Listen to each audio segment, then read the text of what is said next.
is like aircraft. President Biden speaking about the fires. Let's listen. Yesterday, I immediately approved Governor Newsom's request for what they call, and I know this is all sounds like government talk, but it's called the Major Disaster Declaration.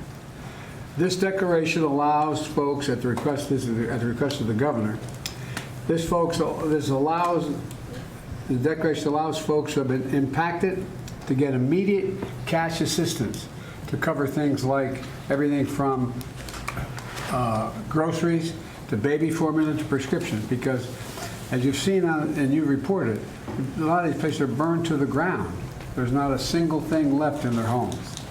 And so if they contact disasterassistance.gov, anybody who's lost everything or anything of consequence, disasterassistance.gov or 1-800-621-3362. That's what disasterassistance.gov, 1-800-621-3362 to get the kind of help they need for everything from the basics that they don't have access to right now. And this morning, due to the magnitude of the disaster, I was talking with the governor, and he requested if I could increase the federal funding that was authorized under this legislation from 75% to 90%. We're increasing it to 100% of all the costs to be covered by the federal government for both the fire management assistance grants and the elements of what they call the disaster declaration. So today I'm announcing that the federal government will cover 100% of the cost for 180 days. This is going to pay for things like debris and hazard material removal, temporary shelters, first responders' salaries, and all necessary measures to protect life and property.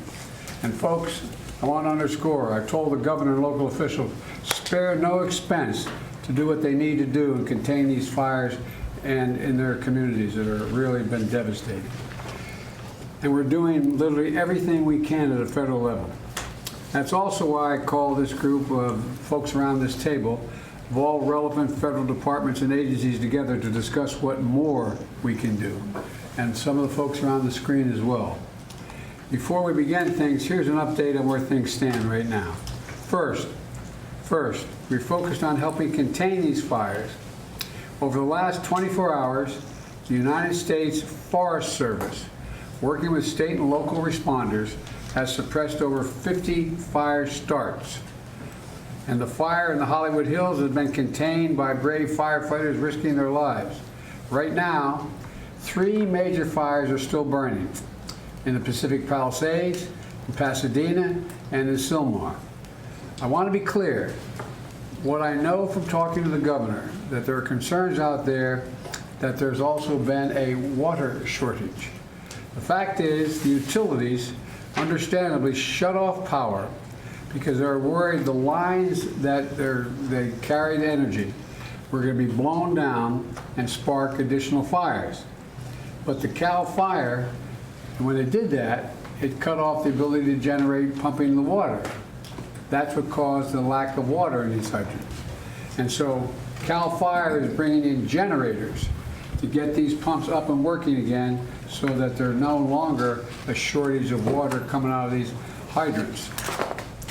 I'm also surging all federal resources possible to Southern California, including 400 additional federal firefighters, over 30 firefighting helicopters and planes, federally supplied, firefighting planes and helicopters, and 8 Department of Defense C-130s that are equipped to suppress wildfires. Today, the Secretary of Defense also authorized 500 wildfire ground clearing personnel from the Defense Department.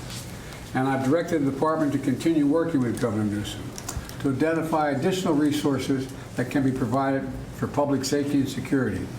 And we've secured additional firefighters and firefighting aircraft from our ally in Canada as well. I also want everyone in Southern California to know we're going to keep at it. We're sticking with this. We expect there may be a temporary break in the winds, but in some areas the winds are likely to continue well into next week. And so we're going to continue to sending everything, literally, every resource we can find that's appropriate to help the governor and the first responders. Second, we're focused on helping people who have been displaced or in many cases lost everything. You reported on, you've seen the homes just burned to the ground, whole areas burned to the ground, large areas. They've been displaced and they've lost everything.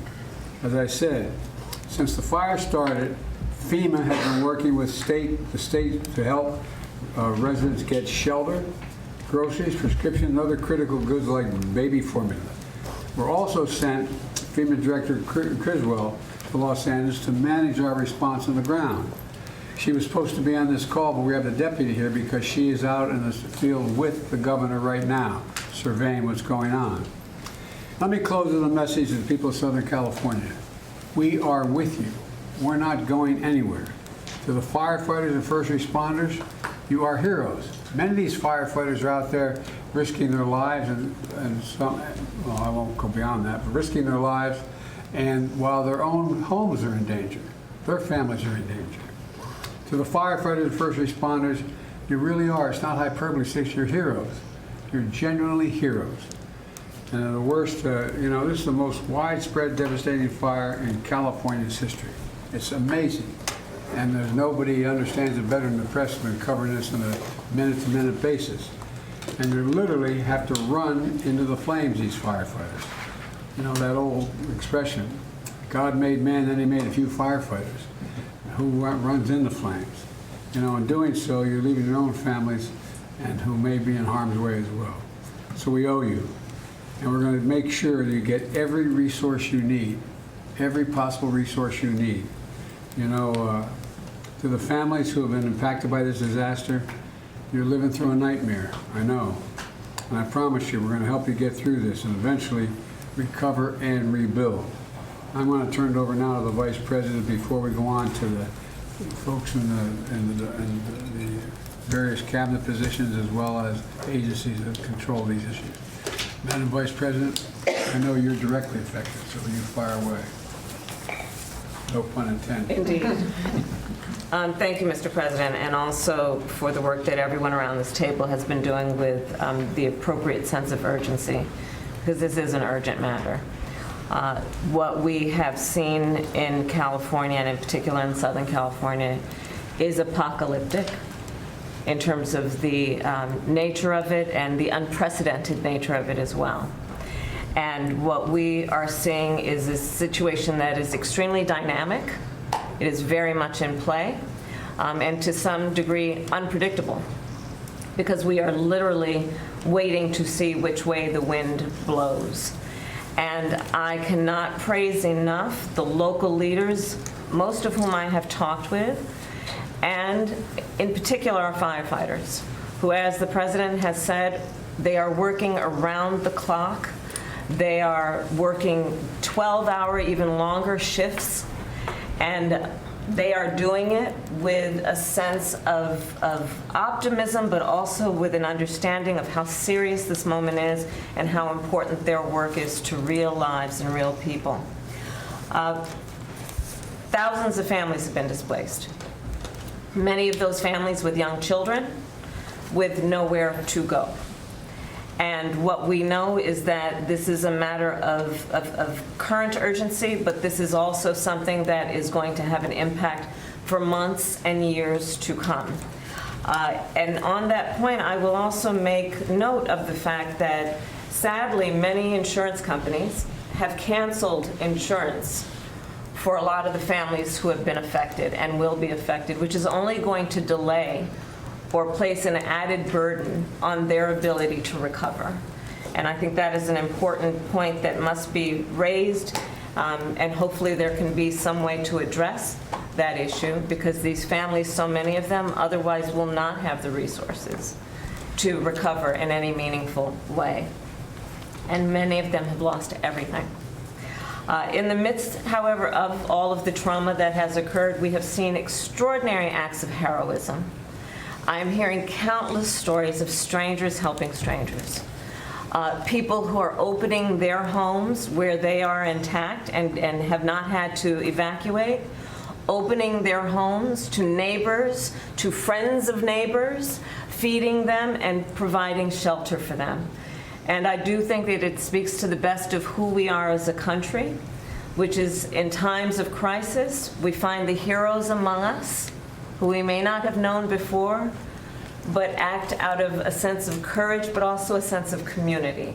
And I applaud all those who are approaching this crisis with that. There you have Vice spirit. President Kamala Harris talking about the response to the fires here in California. She has a vested interest. Kamala Harris's house is literally about 2 miles as the crow flies in Brentwood, California, which is one of the neighboring neighborhoods in there.